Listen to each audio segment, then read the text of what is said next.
What's up, you guys? It's Steve here. Happy Sunday. Hope that you and the family are doing well. And I've got some updates for you. As President Joe Biden, he is feeling the pressure from Democrats to bust out those executive orders and executive actions, bypass Congress, and just get stuff done for stimulus. And this is your Build Back Better stimulus package and stimulus check update. Now, I've got some video footage for you coming out from Pramila Jayapal, head of the Progressive Caucus in the House of Representatives, who is pushing Biden, saying we have got to get stuff done. Now, she's going to be listing an assortment of different provisions for which they'd like to see done. We heard there was a list of about 55 executive actions that they released to him 3 weeks ago, and they're saying it's time to get it done. Take a look, you guys. As you will recall, I reported to you, progressive Democrats set out a list of executive orders to push Biden's agenda. With legislation languishing and midterms approaching, Democratic lawmakers pressure Biden to issue executive orders. And House progressives urge Biden to support caregiving workforce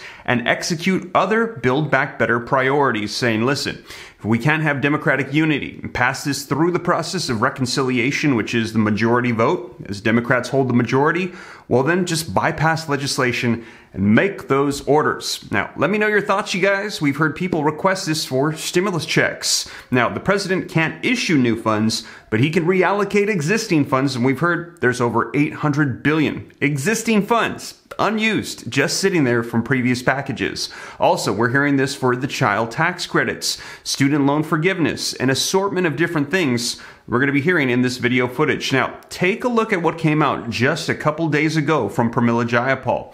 Representative Jayapal canceling all student debt would raise the wealth of black families in America by 40%. Representative Pramila Jayapal calls canceling student debt a racial justice issue, but ignores economic warnings. Says, take a look at this, you guys. She also argued that such a debt cancellation would stimulate the economy, despite warnings from the Committee of Responsible Budgets that it would be an increase of inflation, cost the federal government $1.6 trillion, and put additional pressure on an already stretched thin supply chain. So, let me know your thoughts. Would this have economic repercussions that would negatively impact us with everything going on? Or would this help people through this time?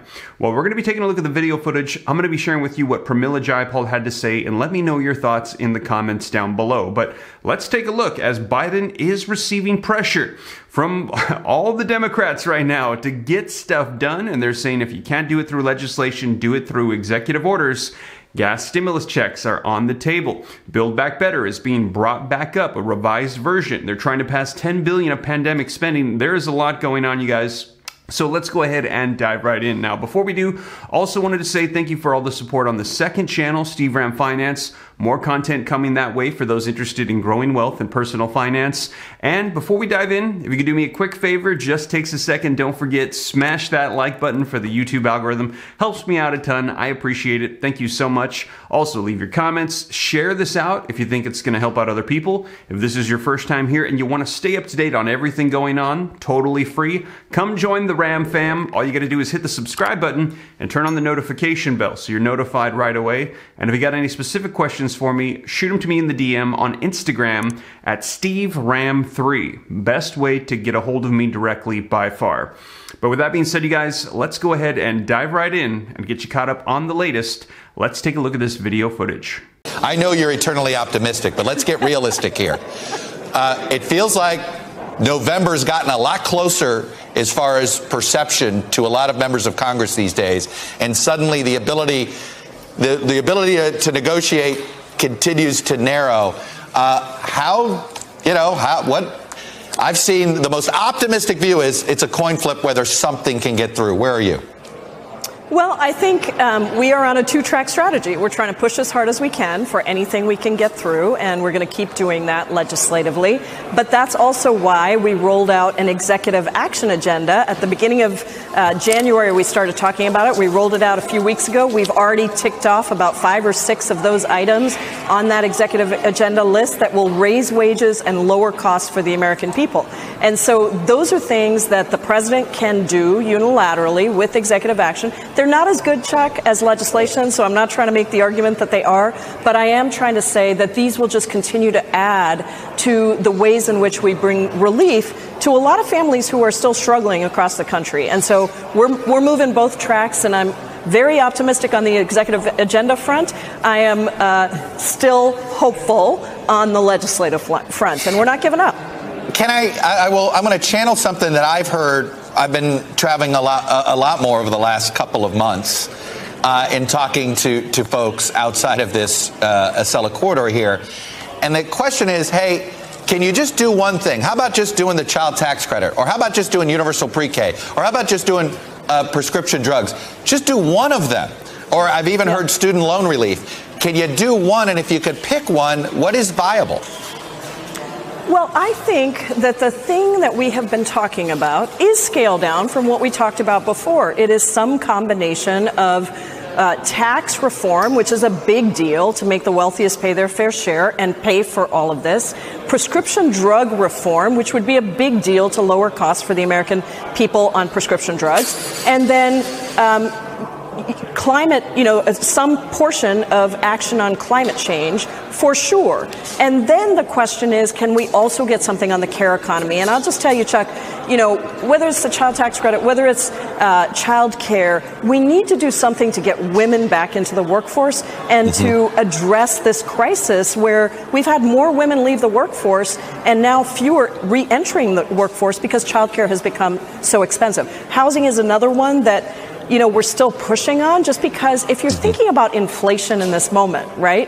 Gas prices are going up. So what do we do to make sure that families can meet their budget? We lower costs of other things that have also been inflationary, like childcare and housing. So that's how we're thinking about it. We will do whatever we can get done with 50 votes in the Senate and 218 votes in the House. Student debt relief, student debt cancellation, that the president can do on his own. And we have, as you know, been pushing him very, very hard. We got the first half of that, which was at least a pause on the payments, a continued extension of the pause on the payments. But now, hopefully, before this expires at the end of August, we'll get the cancellation of some amount of student debt. And what should be, let me go deep on that. What should be the parameters of who gets their debt canceled? Who should be in that group of people? Yeah, well, here's how I think about it. When I ran for Congress in 2016, student debt was at $1.3 trillion. Today, student debt is at $1.9 trillion. A lot of this money is money that the federal government makes and that these debt collectors make on interest rates that are higher than what we actually need to be charging. And so this is, if you look at the whole issue, it's like, why would we work against ourselves if the objective is to get as many people educated as possible with the highest qualifications, whether it's a community college or whether it's a four-year college or a trade school, and get them into jobs where they can support themselves and their families. So this all shows that if as much debt as you can cancel, you may know that I'm for canceling all of it, but as much debt as you can cancel is going to stimulate the economy. Last fact here is that if we were to cancel all of the debt that's out there, we would raise the wealth of black families in America by 40%. This is a racial justice issue as well. Why wouldn't you means test that? Well, I think that the principle is that so many people have debt, and we've made education so unaffordable that the small percentage of people who can afford to pay it back is not worth the barriers that you would construct to actually getting it out to the people who need it. I mean, that's always the problem with means testing. People think that means testing is the answer to everything, but it puts barriers in the way that actually slow down getting the help to the people who need it the most. Is it easier, and this is real, is it easier to wipe away the interest first? I mean, I think wiping away the interest doesn't really do it because here's another really interesting thing that I've learned over the last couple of years. The fastest growing demographic of people with student debt now is elders. It's seniors on fixed income who are either still paying off their student debt or they're taking over the debt of their kids or grandkids who can't afford it, and they're on fixed income. So, again, I think sometimes we overthink this stuff and trying to parse it down when the studies actually show that we would have a net that economic benefit, because here's what happens. When you free up student debt payments for people, it's not like they just stock away that money. They actually put it into buying, cars, houses, whatever. So it stimulates the economy through their purchases. So there you have it, you guys. Let me know your thoughts in the comments down below. She said the fastest growing demographic of those with student loan debt is actually elders and seniors that have still not paid that off and also are inheriting some from their kids.